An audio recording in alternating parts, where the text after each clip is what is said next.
জিকিরের 100 উপকারের পর্ব 4 নাম্বার 46। অন্তরের মধ্যে বিশেষ ধরনের একটা কঠোরতা থাকে, তাহা জিকির ব্যতীত অন্য কোনো জিনিস দ্বারা নরম হয় না। নাম্বার 47। জিকির হইল দিলের যাবতীয় রোগের চিকিৎসা। নাম্বার 48। জিকির হইল আল্লাহর সঙ্গে বন্ধুত্বের শিকড়, আর জিকির হইতে বিমুখ হইয়া থাকা হইল তাহার সহিত শত্রুতার শিকড়। নাম্বার 49। জিকির নিয়ামত সমূহের আকর্ষণকারী ও আল্লাহর আযাব হইতে হেফাজতকারী। আল্লাহর জিকিরের সমতুল্য অন্য কোনো বস্তু নেই। নাম্বার 50। জাকেরিনদের উপর আল্লাহর রহমত ও ফেরেশতাদের দোয়া হইতে থাকে।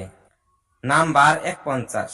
যে ব্যক্তি ইহা চায় যে দুনিয়াতে থাকিয়াই সে বেহেশতের বাগানে অবস্থান করে, সে যেন জিকিরের মজলিসে বসে, কেননা ইহাই হইল বেহেশতের বাগান। নাম্বার 52। জিকিরের মজলিস ফেরেশতাদেরই মজলিস। নাম্বার 53। জাকেরিনদের জন্য ফেরেশতাদের উপর গর্ব করিয়া থাকেন। নাম্বার 54।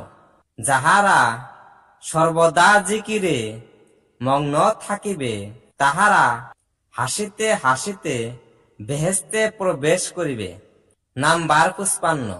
সমস্ত আমল আল্লাহর জিকিরের জন্যই নির্দিষ্ট করা হইয়াছে। নাম্বার 56। সমস্ত আমলের মধ্যে উহাই শ্রেষ্ঠ, যাহার মধ্যে বেশি বেশি করিয়া জিকির হইতে থাকে। রোজার মধ্যে ওই রোজাই উত্তম, যাহাতে অধিক পরিমাণে জিকির হইতে থাকে। তদ্রূপ হজের মধ্যে ওই হজই শ্রেষ্ঠ, যাহার মধ্যে বেশি পরিমাণে জিকির হইয়া থাকে। জিহাদ ইত্যাদিরও এই হুকুম। নাম্বার 57। জিকির নফল ইবাদত সমূহের সমকক্ষ।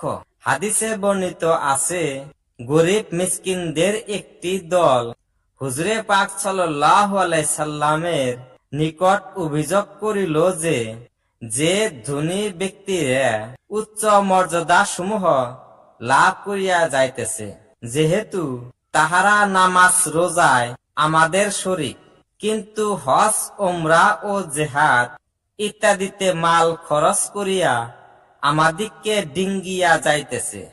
হুজুর সাল্লাল্লাহু আলাইহি সাল্লাম ইরশাদ করিলেন, আমি তোমাদিগকে এমন আমল বাতলাইয়া দিব কি, যার দ্বারা উহারাই কেবল তোমাদের সমকক্ষ হইতে পারিবে, যাহারা তোমাদের মতো আমল করিবে।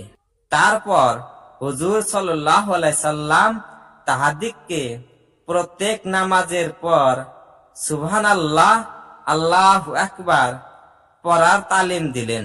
হুজুর সাল্লাল্লাহু আলাইহি সাল্লাম এই হাদিসে জিকিরকে যাবতীয় হজ ওমরা ও জিহাদের সমতুল্য সাব্যস্ত করিয়াছেন। নাম্বার 58। জিকির অন্যান্য ইবাদতের সাহায্য করে, যেহেতু বেশি বেশি জিকিরের দরুন প্রত্যেকটি ইবাদতে কষ্টই অনুভব হয় না। নাম্বার 59।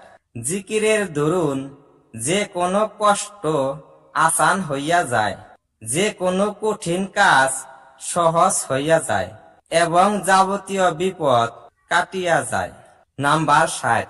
জিকিরের দরুন অন্তর হইতে ভয় ভীতি দূর হইয়া উহাতে শান্তি প্রতিষ্ঠিত হয়, এবং যত বেশি করিয়া জিকির করা যাইবে, তত বেশি ভয় ভীতি দূর হইয়া শান্তি প্রতিষ্ঠিত হইবে।